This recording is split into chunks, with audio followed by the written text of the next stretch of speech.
नमस्कार दोस्तों, मैं हूं सौम्या और आप देख रहे हैं ब्लॉग वाले इंजीनियर।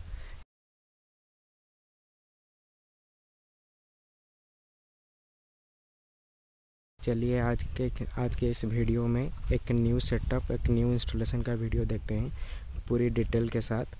ये एक 5 किलोवाट की सिस्टम है, मतलब एक डायरी फार्म होने वाला है। मतलब वो प्रोजेक्ट अभी शुरू हुआ है। वो यहाँ पे एक्चुअली करंट की कनेक्शन अभी तक नहीं आया हुआ है, तो ये फुल्ली ऑफ ग्रिड सिस्टम है। इसमें वो एक मतलब पंप चला रहे हैं और उसके साथ वो घर के काम के लिए अगर ड्रिल मशीन वगैरह हुआ या फिर मार्बल कटिंग मशीन हुआ, वो छोटा वाला जो 1200 वाट का जो आता है, वो उसको चलाने के लिए मतलब ये सेटअप बैठाया गया है। ये यहाँ पे मतलब 555 वाट मतलब अदानी का 9 पैनल लगाया गया है। चलिए मैं आपको दिखाता हूँ उसका स्पेसिफिकेशन और क्या है। उससे पहले मैं दिखा देता हूँ कि हमने ये क्लैंपिंग सिस्टम में क्या है। ये एल्युमिनियम बोल्डिंग और उसको फॉल्स नॉट के साथ दे के मतलब उसको पूरा मजबूत की तरीके से मतलब पूरा का पूरा टाइट कर दिया है, जैसे कि ये हिलेगा नहीं। और बाकी अंदर के नीचे की तरफ हम गैप पूरा दिए हुए हैं ताकि ये पूरा खुला एरिया है। और ये जो साइट है एक्चुअली चंदका उड़ीसा में है, मतलब उड़ीसा भुवनेश्वर के पास में ही है। ये एक फॉरेस्ट रिजर्वर के पास ही है। यहाँ पर एक्चुअली एलिफेंट का रिजर्वर है और यहाँ पे हमने इसको नीचे ग्राउंड माउंटिंग है, तो इसी वजह से हमने फ्रंट लेग का मतलब हाइट जो था वो 5 फीट और अंदर की तरफ वो 1.5 फीट गया हुआ है। और पीछे की जो लेग है वो 6 फीट का था, उसको भी 1.5 फीट अंडर गया है। उसी के साथ हमने इसको कंक्रीटिंग कर दिया है। और ये जो है 2 इंच का पाइप है हॉट डिप गाल्वानाइज्ड का, और ये 1.5 इंच का पाइप है। अगर आप हो सके तो ये देख सकते हैं, यहाँ पर ये लिखा होगा, ये जिंदल का ही है।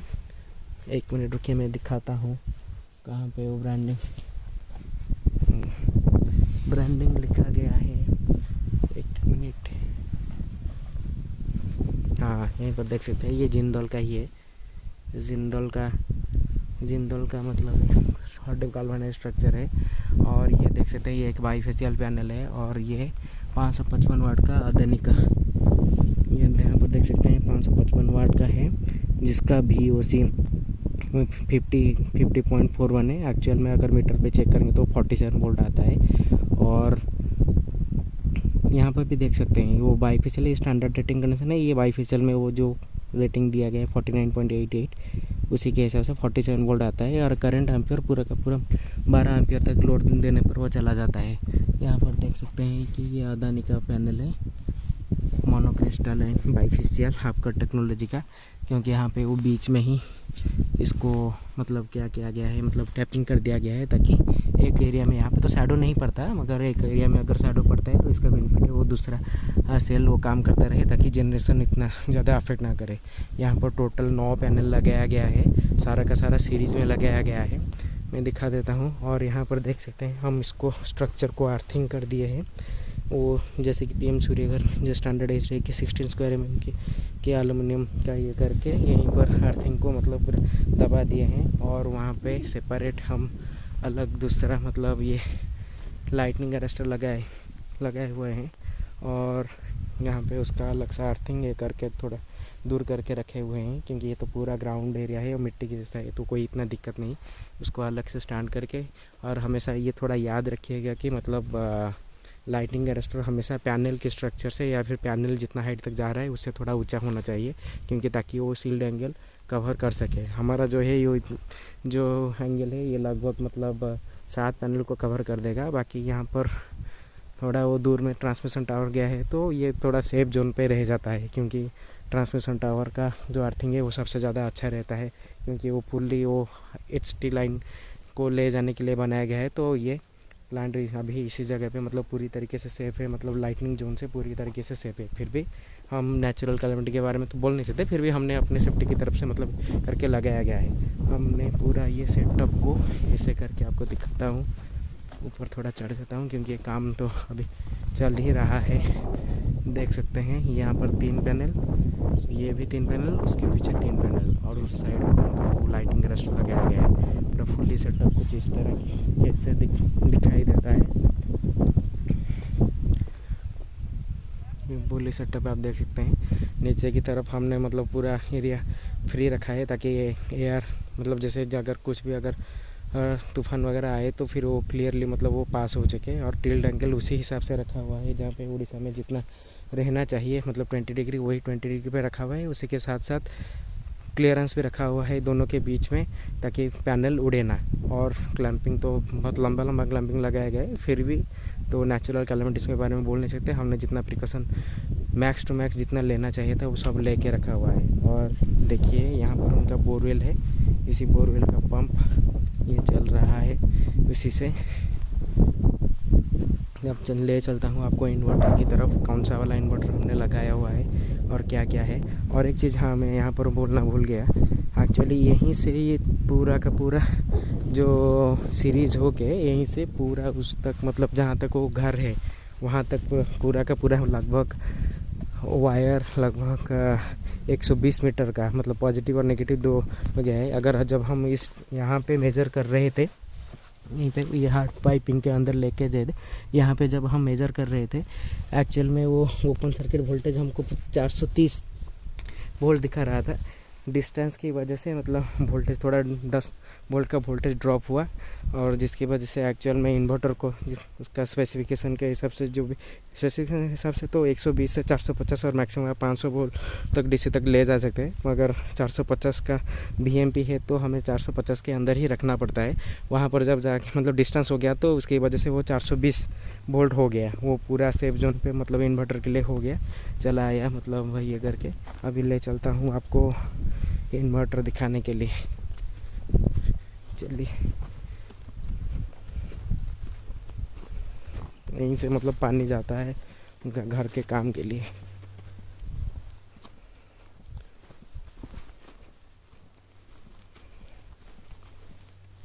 डायरी फार्म बनेगा।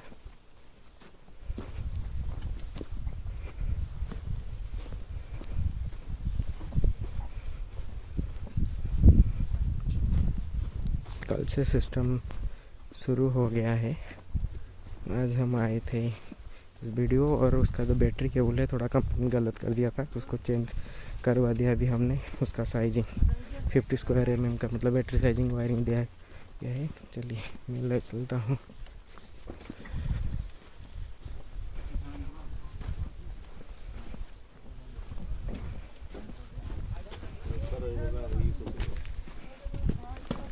उसी घर के अंदर हमने ये पूरा सेटअप किया हुआ है।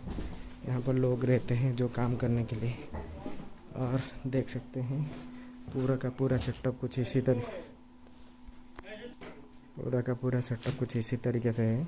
हमने कवर डाल दिया है ताकि बैटरी को कोई टच ना करे। दिखा देता हूँ, यहाँ पर लुमिनस का बैटरी लगाया है 200 एच का, ये भी दिखा देता हूँ। 200 एज का 72 मंथ्स वारंटी, मतलब एक्चुअली 60 मंथ का फुल्ली रिप्लेसमेंट वारंटी। 4 बैटरी है 48 वोल्ट का। और ये पूरा सेटअप आप पहले देख लीजिए, फिर उसके बाद मैं बोलता हूँ क्या क्या है। ये 4 बैटरी है, ये इन्वर्टर है, ये बैटरी का MCC भी है बैटरी को प्रोटेक्ट करने के लिए। और ये कंपनी की तरफ से फ्लिंट की तरफ से दिया गया AC/DC बॉक्स है। यहाँ पर सोलर MCB है, चेंज ओवर भी दिया गया है, इन्वर्टर आउटपुट भी, और ये SPD का ये है। और यहाँ पर अर्थिंग भी हमने यहाँ पर टोटल 3 अर्थिंग किया हुआ है। वहाँ पे 2 गया था, उसके बाहर में नीचे और एक अर्थिंग है, मैं दिखा दूँगा जब पहले यहाँ पे दिखा देता हूँ फिर एक। और ये हमने एक्स्ट्रा लगाया हुआ है ताकि अंडर वोल्टेज ओवर वोल्टेज के लिए एक्स्ट्रा लगे, ताकि इन्वर्टर का जो स्पेसिफिकेशन है, मैं दिखा देता हूँ आपको। यहाँ पर जो AC आउटपुट है वो मैक्सिमम वो 26 एम्पियर है। हमने इसको 24 में सेट करके रखा हुआ है, ताकि मतलब 24 से ऊपर करंट जाएगा तो ये वो रिले ऑटोमेटिकली कट कर देगा, उसके ऊपर उनको फिर वो कोई दिक्कत नहीं है। अभी देखिए वहाँ पर मतलब पंप चल रहा है 1 HP का, तो ये देखिए 1572 वाट ले रहा है। और यहाँ पर भी देख सकते हैं रिले में 7 एम्पियर करंट ले रहा है। और ये जो ट्रांसफॉर्मर लेस इन्वर्टर तो इसी वजह से देखिए उसका पावर फैक्टर 0.99 पे मेंटेन रहता है। ये सारा का सारा पैरामीटर भी हमने रख दिया है ताकि कस्टमर को सारा का सारा पता चले। और यहाँ पर हमने कट आउट सिस्टम भी रखा हुआ है ताकि वो उनको कोई दिक्कत ना है, उसमें कुछ हाथ ना मरे। तो जनरली लेमैन को भी इसको कैसे कनेक्शन करना है, कैसे काम करता है उसको पता है। तो इसी वजह से यहाँ से वह लोड लेके हमने वहाँ पर छोड़ दिया है। अभी मैं आपको इन्वर्टर की डिस्प्ले की तरफ ले चलता हूँ। इसमें ये फ्लीन एनर्जी का टर्बो 6 किलोवाट का इन्वर्टर है और एक हाइब्रिड इन्वर्टर है। आप चाहे तो इसे हाइब्रिड की तरह यूज़ कर सकते हैं, मगर इसमें एक दिक्कत है, क्या है ना, ये तीनों टच तो अच्छी तरीके से काम करते हैं, मगर ये इंटर टच अच्छी तरीके से काम नहीं करता। बार बार इंटर को लेने के लिए ये डाउन बटन को अच्छी तरीके से करना पड़ता है, फिर पहले इसको टच करेंगे फिर जाके इसको टच करेंगे तो वो काम करता है, वही थोड़ा दिक्कत है। डिस्प्ले की तरफ ले चलता हूँ। यहाँ पर देख सकते हैं ये बैटरी का वोल्टेज है 58.4 वोल्ट और ये जो चार्जिंग एम्पियर है सोलर से आ रहा है 7 एम्पियर का। यहाँ पर देख सकते हैं 427 वोल्ट है सोलर का जो आ रहा है। अभी 1 एम्पियर पे मतलब चार्जिंग कर रहा है, क्योंकि वो पंप अभी बंद कर दिए हैं। यहाँ पर दिखा देता हूँ, 0 वाट हो गया, पंप बंद हो गया, तो फिर अभी 454 वाट से वो चार्जिंग कर रहा है। कल से शुरू हो गया था तो 9.39 यूनिट वो जनरेशन कर चुका है। और ये एसी आउटपुट L1 और L2 यहाँ पर, क्योंकि जैसे कि हमारा सिलिकॉनिक इन्वर्टर में आता है स्मार्ट लोड, यहाँ पर 2 आउटपुट है एसी का। एक आउटपुट मतलब नॉर्मल के लिए, दोनों का आप यूज़ कर सकते हैं, नॉर्मल या स्मार्ट लोड के लिए। अभी जो लोड तो कुछ नहीं लगा हुआ है तो बंद हो गया, तो इसी वजह से मतलब वो 0 वाट दिखा रहा है। फ्रीक्वेंसी ये है और यहाँ पर कोई भी ग्रिड कनेक्शन नहीं है, इसीलिए ये अप्लायंसेस जो है ये 0 और 0 हर्ट्ज दिखा रहा है। इनपुट करंट ग्रिड का नहीं दिया गया है। और यहाँ पर ग्रिड प्लस हो, हमने इसको सोलर एंड ग्रिड के चार्जिंग के लिए मतलब वो सेटिंग पे रख दिया है, मगर सेटिंग और बैटरी को चार्जिंग के लिए करने के लिए हमने मैक्सिमम 30 एम्पेयर का मतलब करंट रखा हुआ है। और यहाँ पर देख सकते हैं ये बैटरी का मतलब परसेंटेज दिखा रहा है और ये लोड का परसेंटेज है और ये सोलर का सिंबल। ये थोड़ा उल्टा है, ये डिस्प्ले थोड़ा इधर होता है तो सोलर से लोड की तरफ चलता है, ये उल्टा दिखा रहा है कि सोलर से लोड इस तरफ आ रहा है और बीस की तरफ उल्टा मतलब डिस्प्ले बना दिए हैं। बाकी दिखने में तो अच्छा है। और ये यहाँ पे RGB LED दिया गया है और ये टच पैनल है, मगर ये टच पैनल इतना अच्छा मतलब काम नहीं करता। बाकी यहाँ पर ये फुल्ली सेटअप इसी तरीके से मतलब बैठाया गया है ताकि कस्टमर को कोई दिक्कत ना आए। और यहाँ पे जो भी चीज़ है, छोटा मोटा ग्राइंडर मशीन, फ्रीज वगैरह वो चला सकते हैं उनके लोगों के लिए, काम में जो रहने के लिए ये फुल्ली सेटअप ऐसा है। और चलिए मैं आपको बाहर की अर्थिंग दिखा देता हूँ और पंप चला के भी दिखा देता हूँ।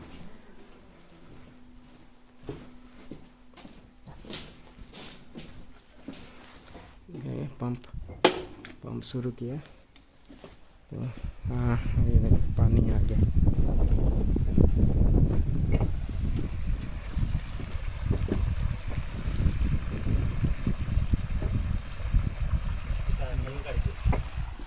और अर्थिंग के लिए उस तरफ ले जाता हूँ।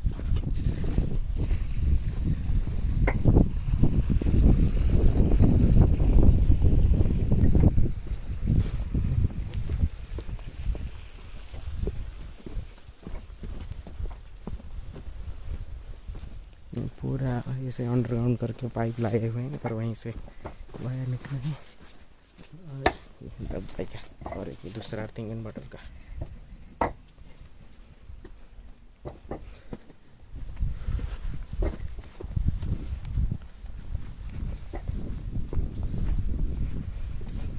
चलिए बस इतना ही। और कोई अगर डाउट है तो आप पूछ सकते हैं।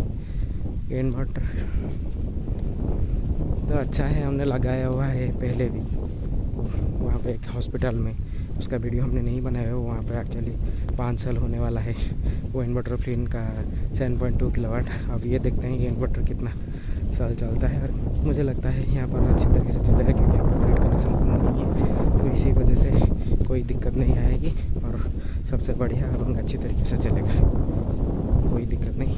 ये पूरा फुल सेटअप है। और कोई डाउट है तो पूछ सकते हैं। पैसा तो खर्च हुआ है मगर पैसा यहाँ जिस कंडीशन पे ये यूज हो रहा है उनका रेट जल्दी से जल्दी आ जाएगा। आप DG चला के अगर DG के साथ कंपेयर करोगे तो DG से तो बहुत जल्दी रिकवरी हो जाएगा। कितना जल्दी फिर भी लग जाता है क्योंकि बैटरी बैकअप सिस्टम है, तो फिर भी 4-5 साल तो लग ही जाता है हर एक चीज़ का मतलब कुछ ना कुछ है। मगर इसमें एक चीज़ मतलब अच्छी बात है कि सोलर जब से आप लगाओगे वो कुछ ना कुछ रिटर्न देता जाएगा। आप अगर कमर्शियल व्हीकल नहीं खरीदते हैं तो पर्सनल यूज़ के लिए करते हैं, वो तो डेप्रिसिटी सिर्फ होता रहता है। मगर ये एक चीज़ है कि जिस दिन से लगता है उसी दिन से आपको कुछ ना कुछ रिटर्न देता चलता है। ठीक है, okay, thank you, bye bye for watching this video. और एक नई वीडियो में हम आपको पूरा नया सेटअप और या फिर पुराना वाला जो सिस्टम हमारा अच्छी तरीके से चल रहा है उसका वीडियो फिर डालेंगे। तब तक के लिए बाय बाय, जय जगन्नाथ।